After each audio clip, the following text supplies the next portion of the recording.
أعوذ بالله من الشيطان الرجيم.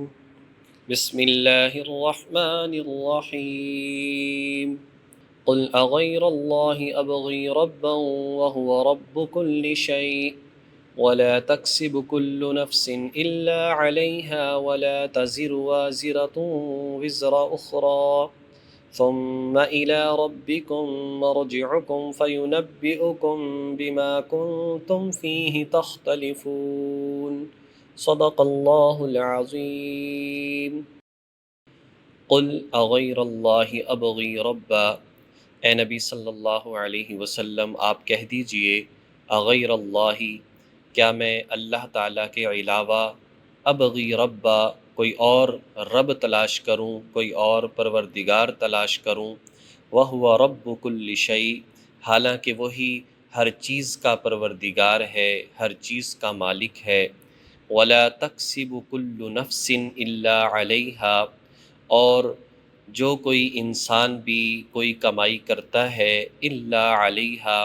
اس کا نفع اور نقصان اسی پر ہے، ولا تکسب، اور کوئی نہیں کرتا انسان اور کوئی نہیں کماتا، کل نفس، کوئی بھی انسان الا علیہا، مگر وہ اس کے ذمے ہے، ولا تزر وازرۃ وزر اخری، اور کوئی بوجھ اٹھانے والا کسی دوسرے کا بوجھ نہیں اٹھائے گا، ثم الی ربکم مرجعکم، پھر تمہارے پروردگار ہی کی طرف تم سب کو لوٹنا ہے، فینبئکم، پھر وہ تمہیں بتائے گا، بما کنتم فیہ تختلفون، ان باتوں کے بارے میں کہ جن میں تم اختلاف کیا کرتے تھے، وَهُوَ الَّذِي جَعَلَكُمْ خَلَائِفَ الْأَرْضِ، اور وہی ذات ہے کہ جس نے تمہیں زمین میں ایک دوسرے کا نائب بنایا، ایک دوسرے کا جانشین بنایا، وَرَفَعَ بَعْضَكُمْ فَوْقَ بَعْضٍ دَرَجَاتٍ، اور اس نے تم میں سے ایک دوسرے کو درجات کے اعتبار سے بلندی عطا فرمائی، وَرَفَعَ، اور بلند کیا، بَعْضَكُمْ، تم میں سے بعض کو، فوق بعض، دوسرے کچھ لوگوں پر، درجات کے اعتبار سے، کیوں کیا؟ لیبلوکم فیما آتاکم، تاکہ وہ تمہیں آزمائے جو اس نے تمہیں نعمتیں عطا فرمائی ہے ان میں، کہ نعمتوں کو تم کیسے استعمال کرتے ہو۔ ان ربک سریع العقاب، بے شک آپ کا پروردگار جلد سزا دینے والا ہے، وَإِنَّهُ لَغَفُورٌ الرحیم، اور بے شک وہی بڑا ہی معاف فرمانے والا، رحم فرمانے والا ہے۔ اس آیت کریمہ میں اللہ تبارک و تعالیٰ نے یہ بات ارشاد فرمائی کہ اے لوگو، تم کس بات کا مجھے درس دیتے ہو، کس بات کا مطالبہ کرتے ہو، جیسا کہ اس سے پچھلی آیت میں آیا تھا کہ میں اللہ کے ساتھ کسی کو شریک نہیں ٹھہراتا، اور اسی بات کا مجھے حکم دیا گیا ہے کہ میں پہلا مسلمان بن جاؤں، پہلا فرما بردار بن جاؤں، اللہ کی نافرمانی سے بچنے والا بن جاؤں۔ تو کہا کہ میں کیسے ہو سکتا ہے اللہ تعالیٰ کی ذات ربا، جو مجھے پالنے والی ہے، جو مجھے پیدا کرنے والی ہے، میری زندگی اور موت کی مالک ہے، مجھے نعمتیں عطا کرنے والی ہے، تو میں اس ذات کو چھوڑ کر کوئی اور پروردگار تلاش کروں؟ وَهُوَ رَبُّ كُلِّ شَيْءٍ، حالانکہ پروردگار وہ ہے جو ہر چیز کو پالنے والا ہے،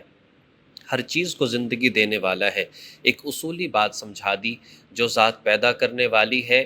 وہی ذات حقدار ہے کہ اس کی عبادت کی جائے۔ جب ہمیں کسی نے پیدا نہیں کیا، جب ہمیں کوئی اور نعمتیں عطا کرتا نہیں، جب ہماری مرادوں کو کوئی اور پورا کرتا نہیں، جب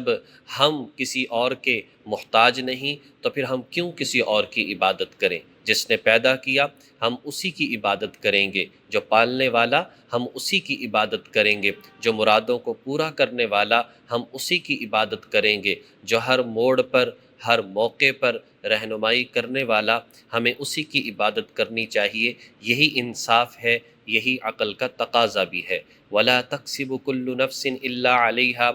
انسان جو کچھ بھی کرتا ہے اس کا وبال اسی پر ہے۔ اچھا عمل کرتا ہے اچھا بدلہ ملے گا، برا عمل کرتا ہے اس کی انسان کو سزا ملے گی، اور کوئی بوجھ اٹھانے والا کسی دوسرے کا بوجھ نہیں اٹھائے گا۔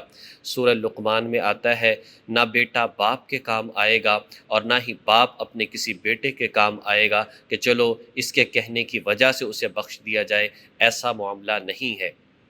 اسی طریقے سے اگر اس بات کو سامنے رکھا جائے، ایک اشکال پیدا ہوتا ہے، وہ یہ ہے کہ یہاں پر کہا کہ کوئی بوجھ اٹھانے والا کسی دوسرے کا بوجھ نہیں اٹھائے گا، تو کیا مطلب؟ اگر ایک انسان کسی دوسرے کو کسی برے عمل پر لگا دیتا ہے، اسے نشے کی عادت ڈال دیتا ہے، اسے کسی گناہ کی عادت ڈال دیتا ہے، کوئی گناہ کی جو ہے طرف اس کو لے جاتا ہے، اور انسان کی وہ عادت بن جاتی ہے کہ وہ کرنا شروع کر دیتا ہے، تو جس نے لگایا ہے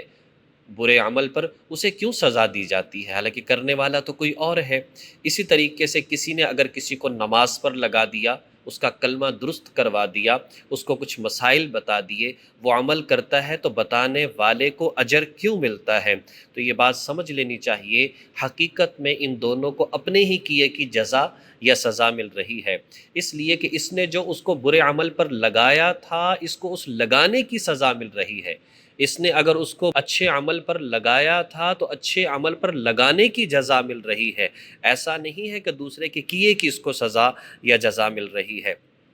اسی طریقے سے بات کو سمجھا جائے تو پچھلی آیت میں تھا، اللہ کے نبی صلی اللہ علیہ وسلم نے فرمایا، میں پہلا مسلمان بننا چاہتا ہوں۔ حضور علیہ صلاۃ والسلام اس دنیا میں تشریف لائے، وہ روئے زمین پر نبی پاک صلی اللہ علیہ وسلم کے شریعت کے ماننے والے، قرآن پر سب سے پہلے ایمان لانے والے اور اس کے مطابق عمل کرنے والے اور آخری کلمہ پڑھنے والے تھے۔ قیامت تک جتنے لوگ پیدا ہوں گے، محمد عربی صلی اللہ علیہ وسلم کا کلمہ پڑھیں گے، اس شریعت کے مطابق چلیں گے، سب کا اجر صحابہ سے ہوتا ہوا، بزرگوں سے ہوتا ہوا، میں آپ کسی کو اگر کچھ بتاتے ہیں ان سے ہوتا ہوا، یہ تمام کا اجر نبی پاک صلی اللہ علیہ وسلم کے نامہ اعمال میں جاتا ہے۔ اس لیے انسان کسی کو اچھے عمل پر لگا دے تو اس کو جب انسان کرتا رہے گا تو اس کے نامہ اعمال میں نیکیاں آتی رہیں گی۔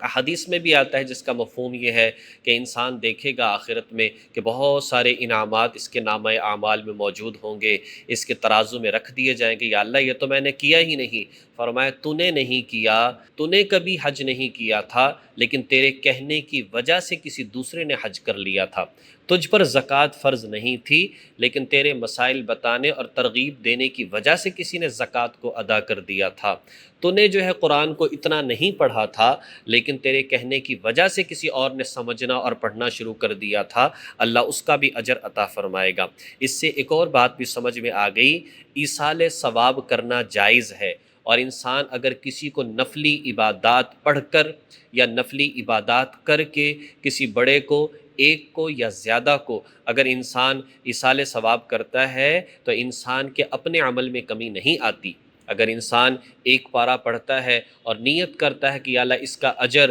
فوت شدگان میں سے میرے فلاں عزیز کو پہنچا دیجئے، تو اللہ پاک اس پڑھنے والے کے اجر میں کمی نہیں کرتا۔ یہ اللہ کا بڑا احسان ہے، ورنہ انسان کوئی بھی کسی کے لیے ایصال ثواب نہ کرتا کہ میں نے یہ عمل کیا ہے، میرا عمل ختم ہو جائے گا تو میں کیوں ایصال ثواب کروں۔ فرمایا نہیں، تم کرو گے تو اضافی فائدہ ہے، تمہیں اپنا کیے کا پورا اجر ملے گا، لیکن ایصال ثواب کر دو گے تو اس کو بھی اجر اور فائدہ ملے گا۔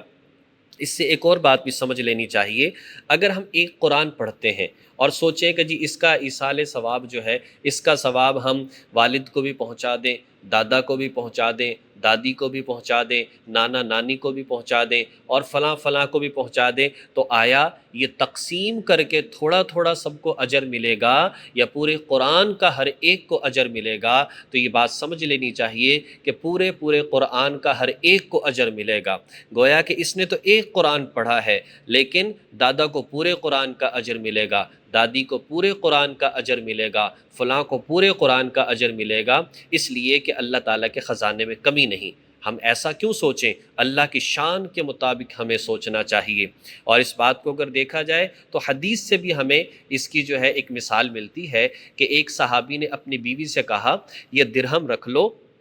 اگر کسی دن کوئی سائل آئے یہ اس کو دے دینا۔ وہ سوچتی ہے کہ کہیں مجھ سے گم نہ ہو جائے، وہ کسی کے پاس امانت رکھوا دیتی ہے۔ کچھ دن گزرتے ہیں، ایک سائل آتا ہے اور کہتا ہے کہ مجھے کچھ دو، تو وہ جو ہے اپنی خادمہ کو بھیجتی ہے کہ جاؤ فلاں گھر میں میں نے امانت رکھوائی، اس سے لے آؤ۔ جب وہ لے کر آتی ہے اور اس سائل کو دیا جاتا ہے، بخاری شریف میں حدیث میں آتا ہے کہ جس نے دیا تھا شوہر، اس کو بھی ایک درہم کا اجر ملے گا، بیوی نے رکھا اور سنبھالا اس کو بھی اجر ملے گا، جس کو امانت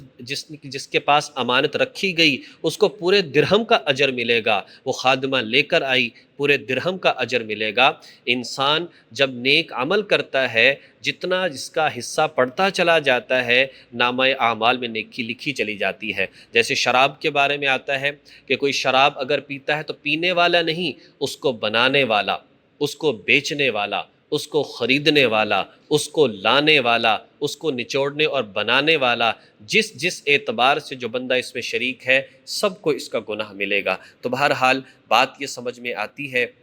اللہ تبارک و تعالی نے بڑی رحمت کا معاملہ فرمایا کہ انسان ایصال ثواب کرتا رہے، دوسروں کے ساتھ معاملات کرتا رہے۔ یہی معاملہ حج بدل کا بھی ہے کہ کوئی شخص چلا گیا، حج فرض تھا نہیں اور اس نے وصیت کی، تو کسی دوسرے کو جو ہے جس کو حج کے مسائل کا پتہ ہو اس کو حج کروایا جا سکتا ہے، اس کے ذمے سے ادا ہو جائے گا۔ اور آگے بیان فرمایا آخری آیت کریمہ میں، وہی ذات ہے کہ جس نے تمہیں ایک دوسرے کا جانشین بنایا۔ ہم سے پہلے کوئی اور تھا اس زمین میں، اس جگہ کا مالک جہاں ہم رہتے ہیں، اس پیسے مال و دولت کا مالک۔ جب ہم چلے جائیں گے ہمارے بعد کوئی اور مالک ہوگا، ہمارا کوئی اور جانشین ہوگا، وہ چلے جائیں گے تو کوئی اور جانشین ہوگا، حقیقی وارث اللہ ہی ہے۔ اور اللہ پاک نے ہر ایک کو درجات کے اعتبار سے فوقیت عطا فرمائی، کسی کے پاس مال زیادہ، کسی کے پاس کم، کسی کا عہدہ بڑا، کسی کا عہدہ کم، تو اللہ پاک نے بے شمار نعمتیں عطا فرمائی، کسی کو کم اور کسی کو زیادہ، تو فرمائی یہ آزمائش کے لیے ہے۔ جس کو زیادہ دی ہے اس کی اتنی آزمائش ہے، جس کو کم دی ہے اس کی اس اعتبار سے آزمائش ہے۔ اگر کوئی نافرمانی کرتا ہے ان ربک سریع العقاب، اللہ جلد جو ہے سزا بھی دینے والا ہے۔ انسان ڈر کر زندگی گزارتا ہے، اللہ پاک سے توبہ استغفار کرتا رہتا ہے، نیک اعمال کرتا رہتا ہے، گناہ ہو جائے تو توبہ کرتا ہے، تو فرمایا پھر پریشان نہ ہو، امید رکھو کہ اللہ معاف فرمانے والا بھی ہے، رحم فرمانے والا بھی ہے۔ تو یہ مختلف مزاج اللہ پاک نے لوگوں کے بنائے، مختلف طبیعتیں اللہ پاک نے لوگوں کی بنائیں، اور اسی طریقے سے مختلف نعمتیں اللہ پاک نے لوگوں کو عطا فرمائیں۔ تو اسی اعتبار سے انسان کا حساب کتاب بھی ہے۔ اللہ جل شانہ ہمیں ان باتوں کو سمجھ کر عمل کرنے کی توفیق نصیب فرمائے۔ وآخر دعوانا ان الحمد للہ رب العالمین۔